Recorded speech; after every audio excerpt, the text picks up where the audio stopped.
Hello, here we are taking a look at how to create Google Sites, and I'm just going to go over some of the basic functions with you. So hopefully by now the groups have all created their site. Here it is. You just choose these apps and go to Google Sites and create your site, and then share it with your group members. Once you've got your site, here's the site I created for our class assignment. So there's just a few things I'll go over.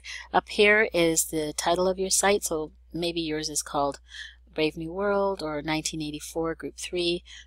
Just put in a title here, your document name. Up here is what we call the breadcrumbs. It's like Hansel and Gretel. You use breadcrumbs to get you from one place to the next.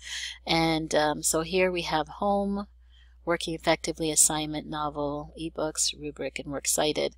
So each of these things are the umbrella to what's going to be on the page. So the goal is to have about 6 of these breadcrumbs, and then you organize the information in your site under the breadcrumbs. So for example, in this home page, I have here the main thing: 6 students working in a group reading one of the following novels.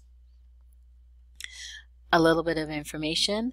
I have the book covers of the novels, which I got off Google Images, which I still need to cite in my Works Cited.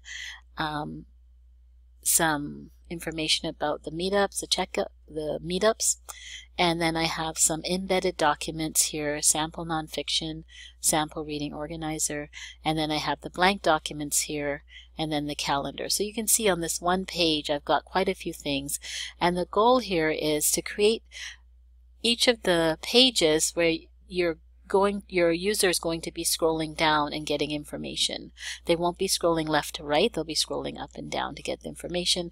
To go to another page, they'll just click on the next breadcrumb that you're looking at. So here on this page, working effectively in groups, you can see I've got 2 videos here, and then I've got this embedded document here, and that's all I have on that page. You don't want a page that's miles and miles long either. You know, a few things on each page. Here we have the assignment page.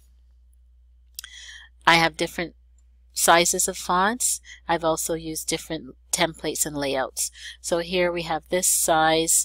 Anytime this entire thing here is these are text boxes, and anytime you want to delete a text box, you just click on delete, whatever you're selecting, or you can move a text box up and down by just dragging it.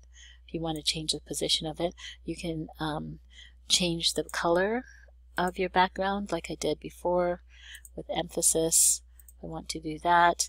And then I use images, again Google Images, which I need to cite, and individual requirements, group requirements, and then here are each of the components of the things you need to do.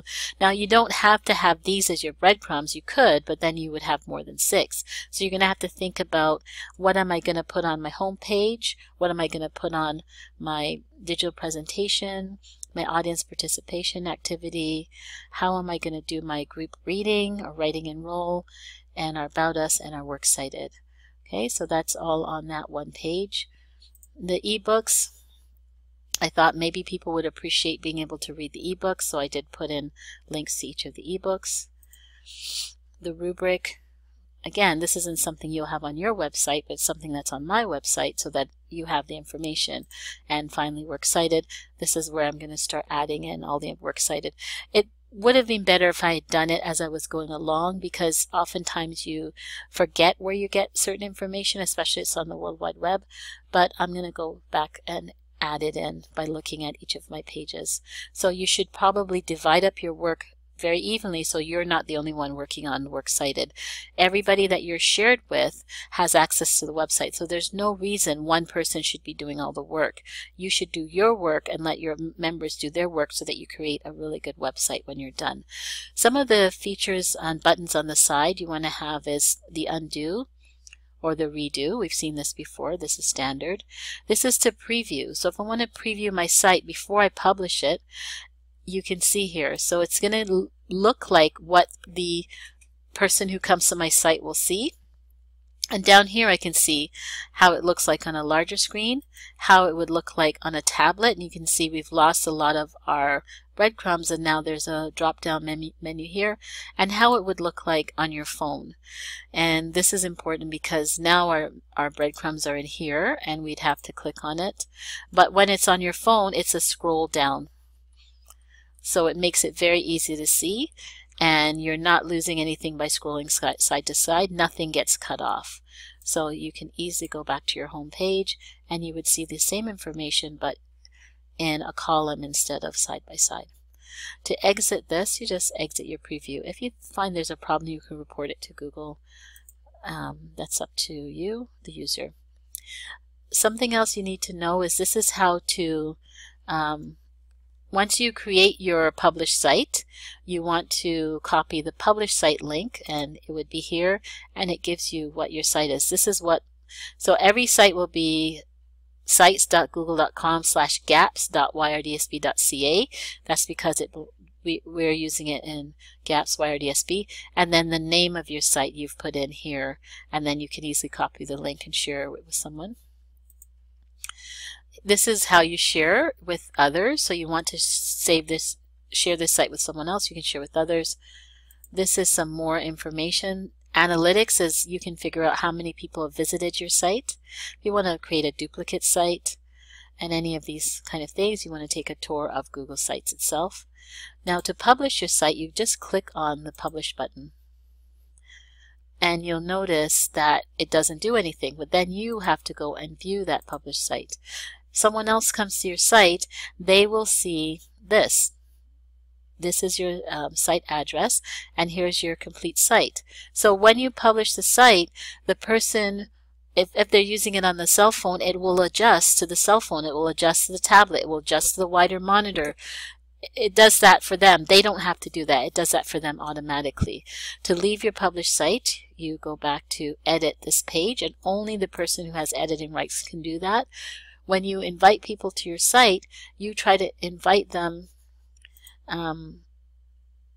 You invite people here, so you want to invite someone from a different class or someone, a friend to see your site, but what you need to do is change it from edit to can view published. So they can only see the published site and they'll get it the way it fits on their phone or tablet or website. Okay, and then you just send. Here we have the insert. So the things that we're going to be inserting, I'll look at use Works Cited. So I can insert a text box and it'll just give me a normal text box. I can put in title text, I can put in heading, subheading, or can go very small. I can add in, I can duplicate this text box if I want. I can change the color inside this text box. I can add in an image in this text box. To make my website stand out a little bit, I can change the color of my font and all of that. So if I want to delete this, I can just click this little garbage can, delete it. Up here I've got my theme.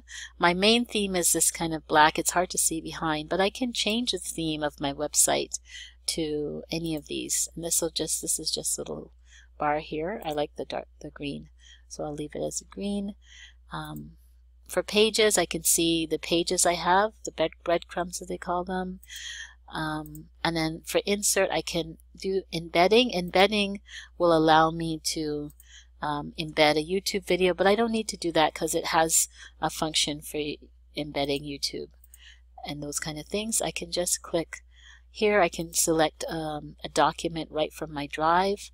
This is where we run into problems, because if the person doesn't have permission to see that document in your drive, they will get an error message. It'll say, need permission, request permission. So you want to try to minimize how many documents from your actual drive you're going to use. Try not to use any if possible, because then your website will have a lot of missing links kind of thing. Okay, so let me close this. Images, this is a really nice feature here. You can copy a URL for an image. You can search for an image. So say I want to find an image of Daffy Duck. I can search, and here he is, and I can stick Daffy right onto my website. and it's easy to do. Again, I should cite that.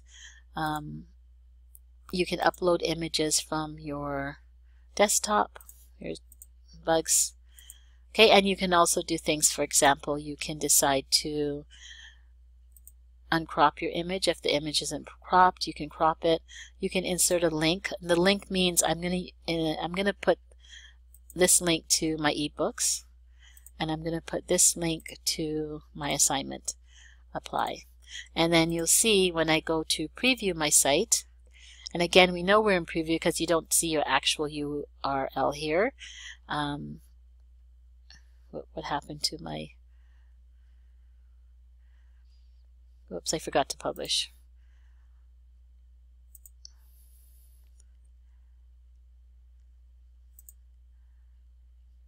And there it is. So now when I click on this image, it takes me to my ebooks, and I can have another image to go click on my assignment, that kind of thing. I close it off.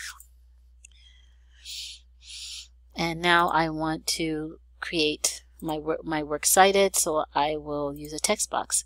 I can use different kinds of text box. I can use a text box that has something here that I can upload a YouTube video, a calendar, a map, and then I can add in text, or I can just have a plain text box where I just write text in there, or I can have a different layout. I can have a layout. So each time I add in a layout, it brings it down underneath. So to delete these, I just click here, and each of my boxes will be deleted until I am where I want it to be. If I want to change the image of my picture, I might decide to do something else. Maybe I'll use something like this, and you can see, and where it says adjusting for readability, it means that it's making it fit the different devices someone might possibly use, as we discussed. If I'm not sure, I don't like this one, I can go back to my works cited. So that's basically an overview of using the Google Sites. You can make it as creative as you'd like. It's very simple to use. You can just use the themes that they have there, and it will make it, you know, this one isn't actually, this one looks very modern. It's actually quite nice, but it'll change it for all of the whole thing, or you can change each individual page, the header of each page, by simply uploading an image or selecting an image, and that'll do that. If I change my mind, I can go back to reset. I can use pictures from Google or pictures from the internet. I can go out, which is really a nice thing to do. Go out and take your own pictures and upload them. Make it really, really creative. Anything you create yourself, you know, you're off the works cited hook for that. So that's not a bad thing. And again, to preview, I just click on preview, and to close, I close. So other than that, I hope this helped you, and please feel free to ask me any questions you want, and good luck creating your site. Bye. And I'm going to go back to this one because I actually like that green better. Bye.